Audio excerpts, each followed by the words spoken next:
Hello everyone, and welcome back to the layout. So last month I did a video on the Overland Brass C40-8Ws, the wide cab Conrail units, and I mentioned I had some more brass stuff I wanted to show off, and this is yet another one of those brass pieces. This is an SD50 from Overland Models. This is from the 1996, I believe, run that I managed to get a deal on. So, you know, I've always been curious about brass, and this year I managed to get some pretty good deals on some brass stuff that's come up for sale. So I figure, you know what, I've always been curious about it. Why don't I go ahead and take this opportunity and show all of you out there what the real deal with this Overland stuff is? Because I know a lot of folks probably don't want to spend the money on it or want to find out for themselves because they think it's a waste of money. I'm going to show you what they actually are like. What are they really like in person? What are the ups? What are the downs? And whether they're worth it or not is a matter of your decision. So sit back, relax, and enjoy as we check out this Overland Brass SD50.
All right, so let's go ahead and let's get this SD50 out of the box here. Here's the end label here.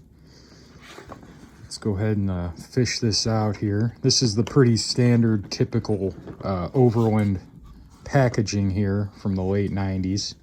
I believe this is a 1996 run, if I'm remembering correctly. As you guys can tell, we've got our foam deal. Then there's this inner box, of which encases another, encases the foam here of this other box. And then you open this up here, and boom, there's your locomotive. Down in here, they put the plastic deal in here. Now, you guys can see I did buy this used. It's, almost 30 years old at this point. You can see our little dynamic brake cover, fan covers off of it. There it is right there. So we'll have to glue that back on at some point here. But overall, pretty decent packaging. I kind of like how the box kind of folds together like that. It's kind of nice. Makes these easy to get in and out without having to mess with anything. And it seems to be a pretty sturdy design box. So let's go ahead and let me get this on the turntable and get the camera reset up here, and we'll take a look at some of the detail work on this beautiful locomotive. All right, so looking at this locomotive from the front here, we can really kind of see some of the nice detail work on this here. You can see the plow looks really nice. You have all your little MU cables, your coupler cut bar. This particular model actually has ditch lights from the factory, and they have a little incandescent bulb on, which I'm curious whether it's going to work or not. Your brass handrail and chain deal there as well, very nice. And if you look at all the little detail here on the nose, it's all very crisp looking. We also have our Conrail bug eye marker lights on there. Another Conrail feature, you got your little access hatch in the top of the hood. Another thing I really like about this Overland model is they also did the correct moving of the MU receptacles here to the top of the anti-climber. Conrail did this when these units got ditch lights. They went ahead and they moved that up there.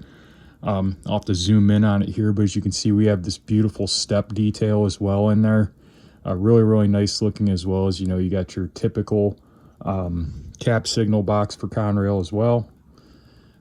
Now, our horn up here on the top looks a little wonky. I'll have to take a look at prototype photos, but that does look a little bit wonky. As you can see, it's a little bent down, a little odd looking. But if that's the most I got to do is replace that, that's not too big a deal. Also have our little antennas up on the top as well for the EOT, etc. Pretty neat there. Go ahead and we'll kind of get a little bit of a shot here from the side. Go in and zoom in on this truck detail here if I can get that right. Our truck and underframe detail on this is incredibly beautiful here. As we look at, you've got your little, what are we calling the traction motor cabling up there. You also actually have a brake chain on here too, which is really, really nice. You can see there's a little paint chippage there. I assume that was probably glued at one point, but one of the kind of cooler things about these Overland models is that the way they have the drive set up on them, the drive shaft comes down into the center truck here, the center wheel set here, and then it goes a drive shaft each direction from that. And one of the cool things about that is if you look at it from the side, a lot of manufacturers, this is all plastic in here, but on these you could actually go right all the way through right there, and that looks really, really nice. The truck detail is just excellent on these as far as the brakes and the brake line rigging and all that fun stuff. You got sanding lines. Really, really good looking when it comes to all that stuff.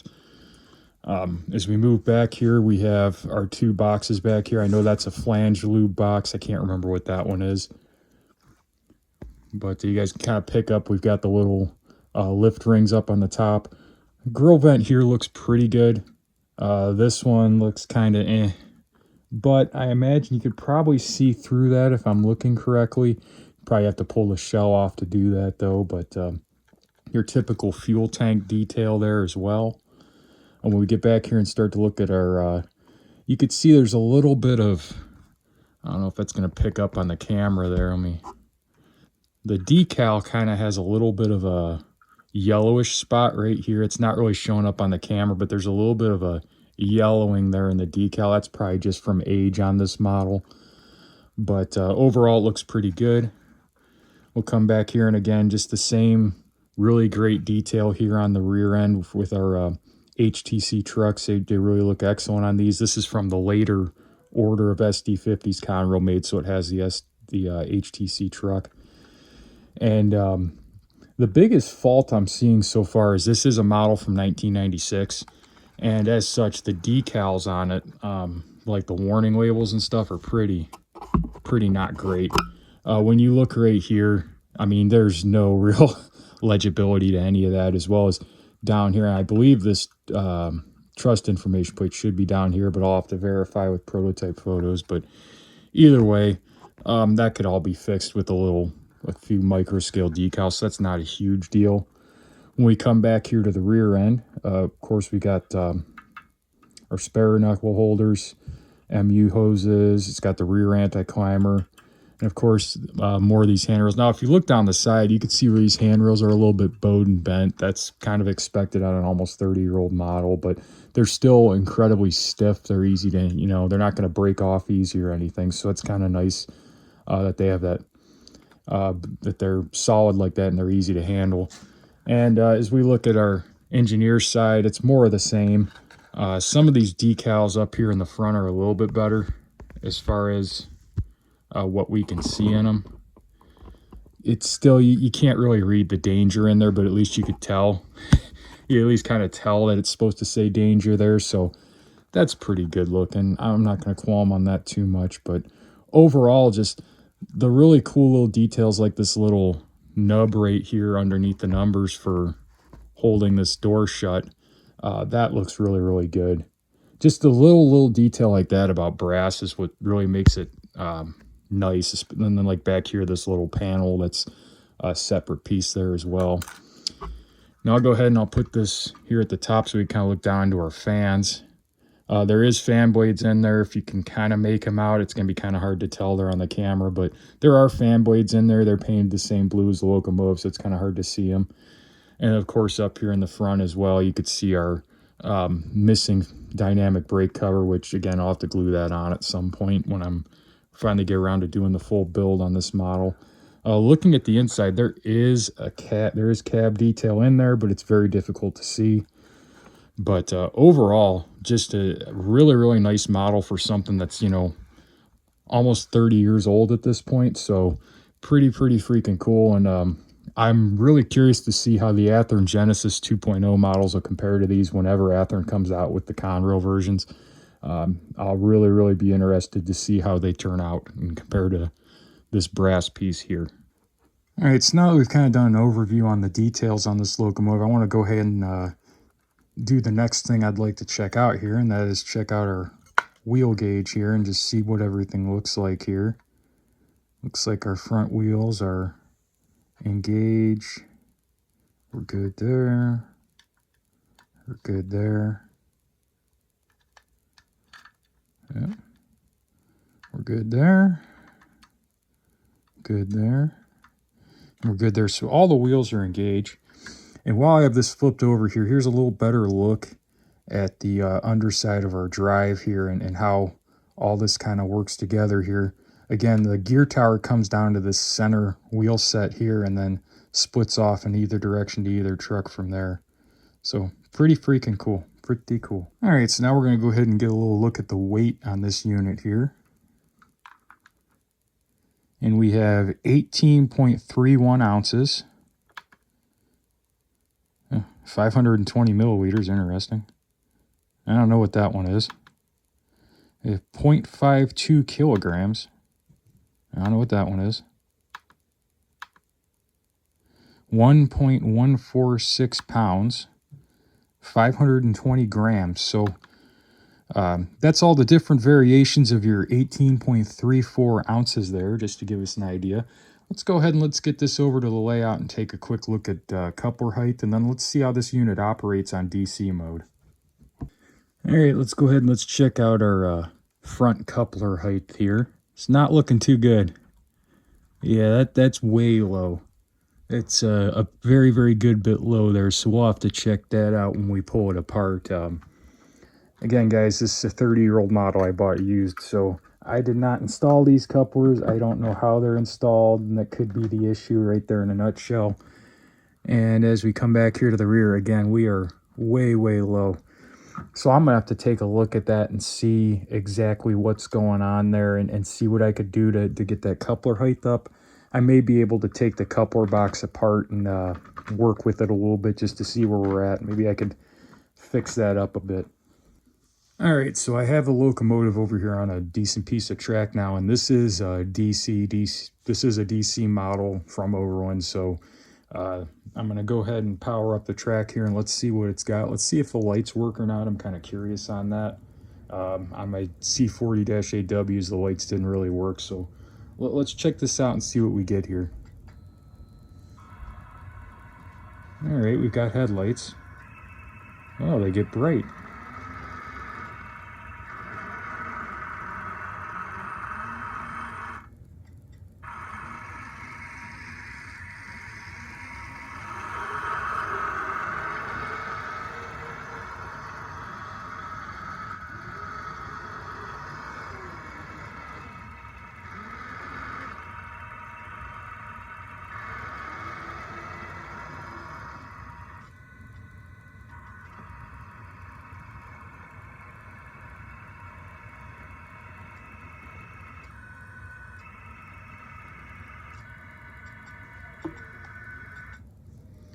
All right, so overall it does run all right.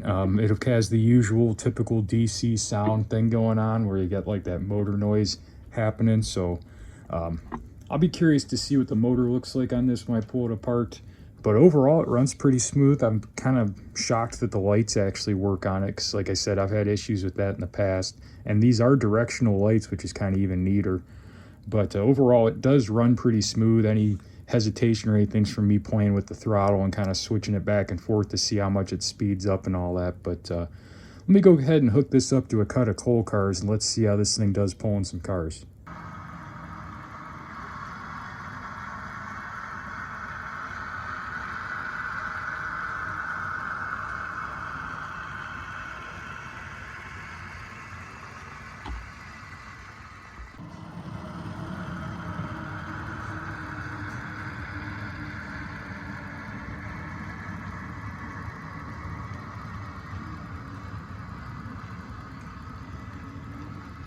All right, so now we've seen this unit operate a little bit, let's head over to the workbench and kind of take it apart and kind of dig in and see what all the inside of one of these looks like, and how much hassle it is to get it apart. I'm kind of curious if it's any different than any of the other Overland models I've ever had, and then I'm sure some of you would like to know what in the world do these look like on the inside. So let's head over to the workbench and take it apart. All right, so here we are over at the workbench. Let's go ahead and let's get the shell apart on this and take a look at the inner drive workings on this, etc. Now on these Overland models, at least everyone I have dealt with thus far, you actually take out the coupler boxes, and then there'll be some screws holding the model, like holding the shell to the frame there. So we'll start off by pulling these coupler boxes out here. Pretty much the same deal as everybody else when it comes to these. It's just a coupler box on each end that you have one screw that you pull out. Let's see if I can move this over here.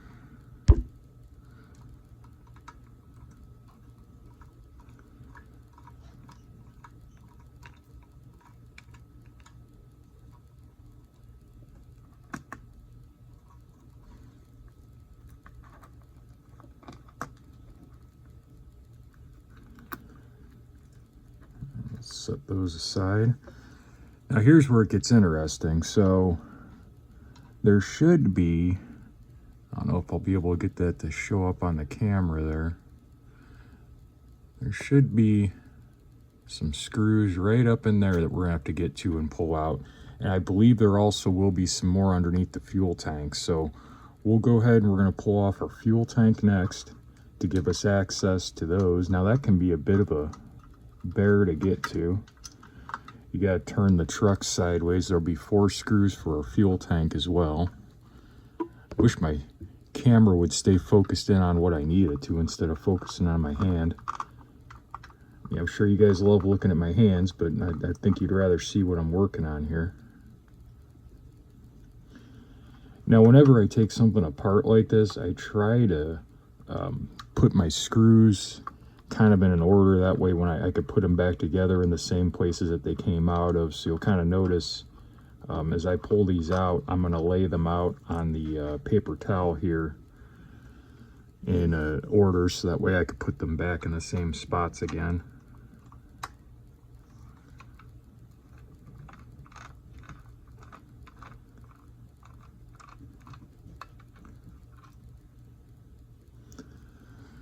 This is also one of those times when if you have a magnetic screwdriver, it's very, very handy because it'll make pulling these screws out rather easy. So that way when you get them loose, the screwdriver will just pull them out. So that's kind of nice. So those 4 screws are out, so we should be able to just pull this weight out, or fuel tank out. As you can see, they put a weight in the bottom of these. And also, if you look at the bottom here, if I can get it to show up in the light here correctly, there you could see the actual date information on the model when it was done. It's one of the kind of cool things about these. This is showing a 2 in 1995 for the build date on this. But, oh, I don't see any more frame screws in there. Interesting. So maybe the fuel tank screws, looks like they might be actually what's holding the center section of the frame to the shell here. So we'll come down here to this end next and see if I can get that to focus there. So there we have a screw there, and then there's one down there, and it's like that on both ends. So just gotta take those out next. I see another screw in there, but I'm not going to mess with that until I pull these ones out here. That one's going to come out and go right there.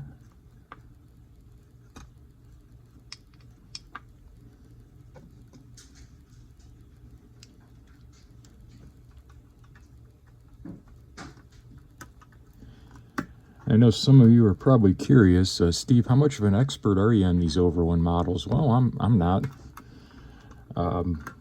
Pretty much taking these apart, I just kind of start with the basics and take the couplers off, and then start looking around from there to see what I can find as far as other screws that look like they're holding things together. I try to, you know, really study things with them and make sure I'm not going to pull out something that, you know, isn't needed. Because you can end up doing that with these. You could pull out screws you didn't need to remove.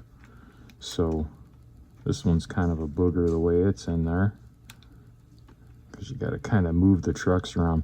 That's one thing I'm not a big fan of these Overland models so far with, at least the ones I've dealt with, is that these screws can kind of be in not so great places.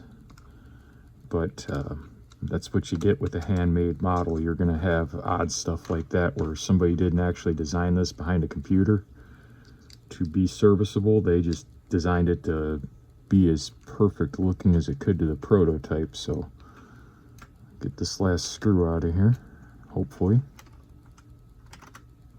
Hopefully. Come on. This one's in there a little bit tighter than I'd like. Hopefully it'll come loose. Alright, so we finally got that screw out there, and boy, let me tell you, that thing, it really fought me. It wanted to strip out pretty bad, and it's a little bit boogered up there, so I might end up having to find a different screw here in my collection of stuff somewhere. You kind of run into that sometimes with these, where somebody over tightened the screw at some point, and you're kind of a pain to get off. And then the other thing I noticed here is actually had the nose comes right off, which is pretty interesting here. Never seen that yet in one of these. So the nose is actually connected with those screws as well. So we're going to go ahead and we're going to pull our drive deal off here. Let's see if our, oh, what in the world is that in there? Okay. So we can kind of get a good look inside of our shell here. As you can see, we've got, I think that's all the stuff to make the headlights and front and rear lights work and everything. And as I'm looking at it here, it looks like there's 4 screws to hold our cab on as well, so that's intriguing, because I will have to get in there to do the headlights and number boards when I add DCC and sound to this here eventually. So that'll be interesting to take those off, and I imagine I'll have to, okay, the handrails pop off nice and easy. That's good to see too, so that won't be too much trouble to get in there. That's something, you know, I was kind of curious about, was how I would be getting into the cab on this model. But as you can see, there's quite a bit of room in here. And if we look back here in the back as well, I don't know how well the light's going to be able to get down in there, but you can see where there's little places to put LEDs for the marker lights, as well as it looks like the number boards have like a backing piece on them. So I should be able to build like a mountain there for the number boards as well to light those up. So that's good to see. Now when we take a look at our motor and drive here as well, you kind of see it's just a basic little can motor. It doesn't have a name on it, but it's your basic can motor with a straight drive back here. And pretty simple. It'd be pretty easy to build like a little mount area for a speaker back here. You know, maybe if you want to put a keep alive up here in the front, it'd be very easy to build all that with styrene in here. And as well as there's also plenty of room to add weight if you wanted to add weight as well. The big hassle I could see would just be that you have this center area here where it would kind of be in the way a little bit. That would be kind of the tricky part, is figuring out how you're going to get a decoder through there to fit with how this frame all attaches together. But we'll figure that out when we get to it, and it shouldn't be too big a hassle. It'll just be a little bit odd trying to figure out how that's going to go together there. But again, there's plenty of room to fit all this stuff in there. And with this apart now, we could definitely see it. These grills right here are see-through. The other ones are not. But either way, still pretty cool. But that's going to kind of wrap up the kind of dig in and tear down here with this, taking a look at it. I'm going to go ahead and put this back together, and I'll film that. And while I'm putting it together, I'll go ahead and give you guys my final thoughts on this and what I think of it, and what my plans are for it here going forward. All right, so as we watch this model go back together, here's a few things to note here that I kind of realized after I did all this here during the editing process.